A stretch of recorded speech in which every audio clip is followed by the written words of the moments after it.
আসসালামু আলাইকুম ভিউয়ার্স। আজকে আমি তৈরি করে দেখাবো রাজহাঁসের মাংস ভুনা। শীতের এই আয়োজনে সবাই রাজহাঁস খেতে পছন্দ করেন। আশা করি হাঁস ভুনা রেসিপি সবার কাছে ভালো লাগবে।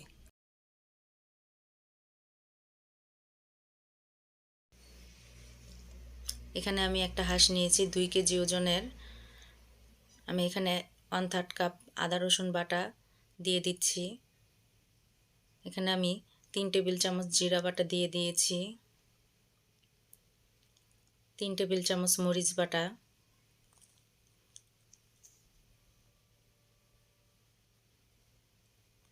2 টেবিল চামচ হলুদ গুঁড়া,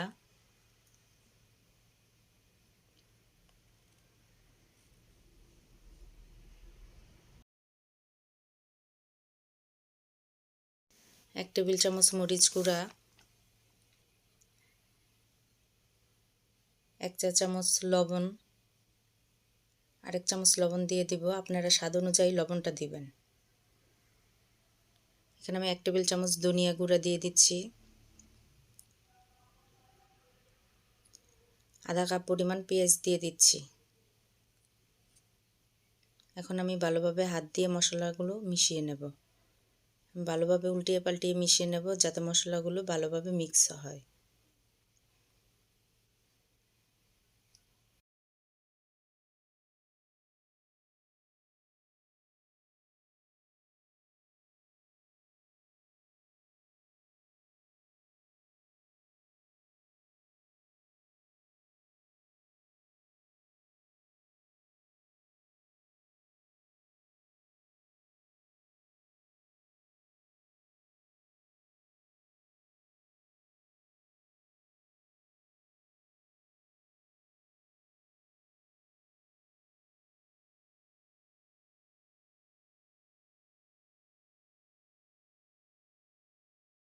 আমি এখানে আধা ঘন্টার জন্য ম্যারিনেট করে রাখবো।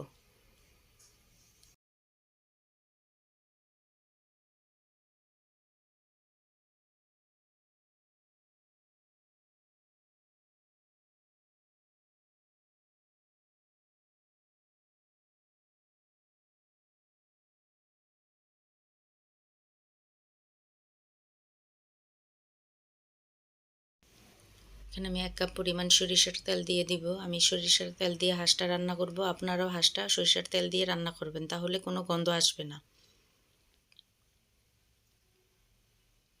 এখন আমি 1 কাপ পরিমাণ পেঁয়াজ দিয়ে দিব।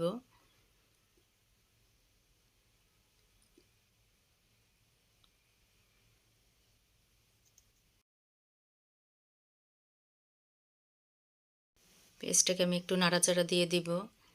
পেঁয়াজটাকে একটু ভেজে নিব।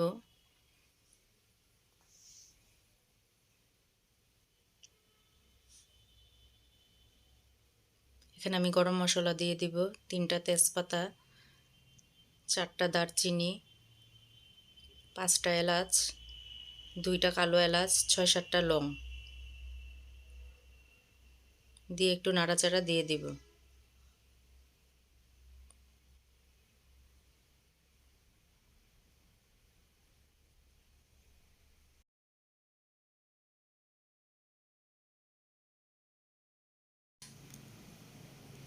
এখানে আমি আবার 2 চামচ বাটা আদা রসুন বাটা দিয়ে দেব।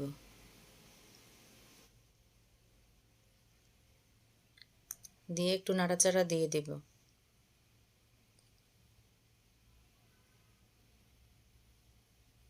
ভালোভাবে একটু নাড়াচাড়া দিতে হবে।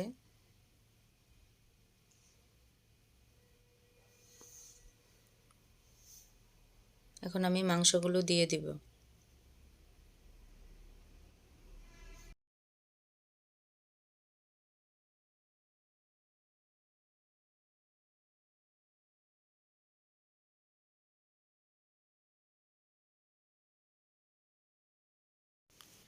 এখন আমি মাংসগুলোকে ভালোভাবে নাড়িয়ে চাড়িয়ে দেব। ভালোভাবে মিক্স করে দিতে হবে। মশলার সাথে ভালো করে মিক্স করে ভালোভাবে নাড়াচাড়া দিয়ে দিব।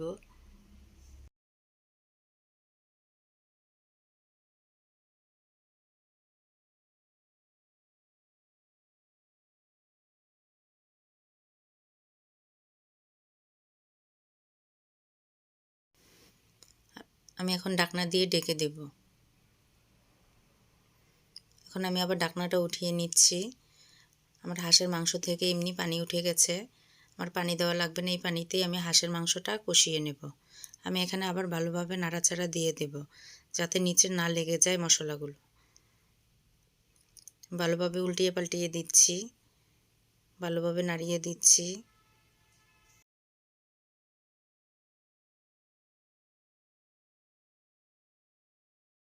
আমি মিডিয়াম আঁচে রান্না করব, এটা হতে অনেক সময় লাগবে। আমি এখন ঢাকনা দিয়ে আবার ডেকে দেব 10 মিনিটের জন্য। আমি এখন আবার ঢাকনাটা উঠিয়ে নিচ্ছি।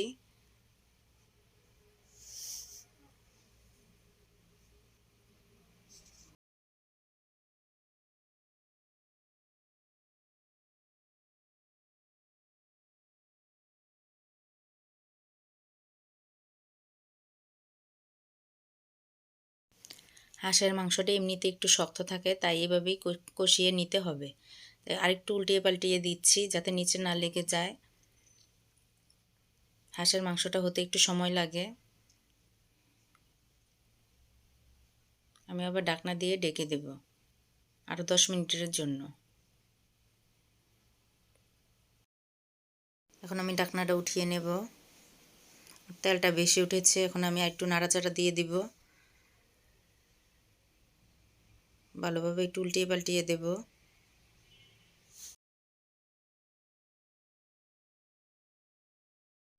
5 মিনিটের জন্য আবার ডেকে দিব। এখন আমি ঢাকনাটা উঠিয়ে নেব। উঠিয়ে আমি এখানে পানি দিয়ে দিচ্ছি। আপনারা একটু গরম পানি দেওয়ার চেষ্টা করবেন। আমি এখানে গরম পানি একটু বেশি পরিমাণে দিয়ে দিচ্ছি। হাঁসের মাংসটা সিদ্ধ হতে একটু সময় লাগে অনেক। আমি আরেকটু নাড়াচাড়া দিয়ে দিব। নাড়াচাড়া দিয়ে এবার ঢাকনা দিয়ে ডেকে দিব 15 মিনিটের জন্য।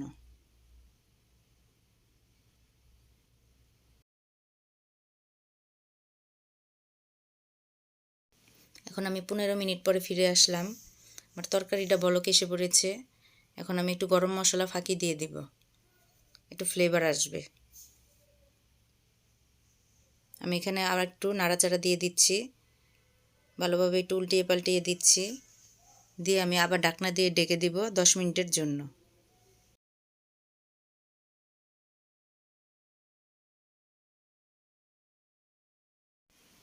এখন আমি ঢাকনাটা উঠিয়ে নেব।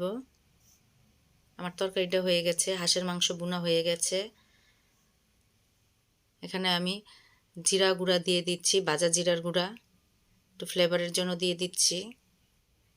দিয়ে একটু নাড়াচাড়া দিয়ে দেব। তেলটা বেশি উঠেছে, হাঁসের মাংস রান্নাটা হয়ে গেছে। আমি একটু নেড়ে চেড়ে দিচ্ছি ভালোভাবে। আমার তরকারিটা ঘন হয়ে এসেছে। আপনারাও বাসায় এভাবে ট্রাই করবেন। আমি যেভাবে রান্না করছি এভাবে আপনারা ফলো করে রান্না করবেন, তাহলে পারফেক্ট হাঁসের মাংস ভুনা হবে। আমি এখন পরিবেশন করব।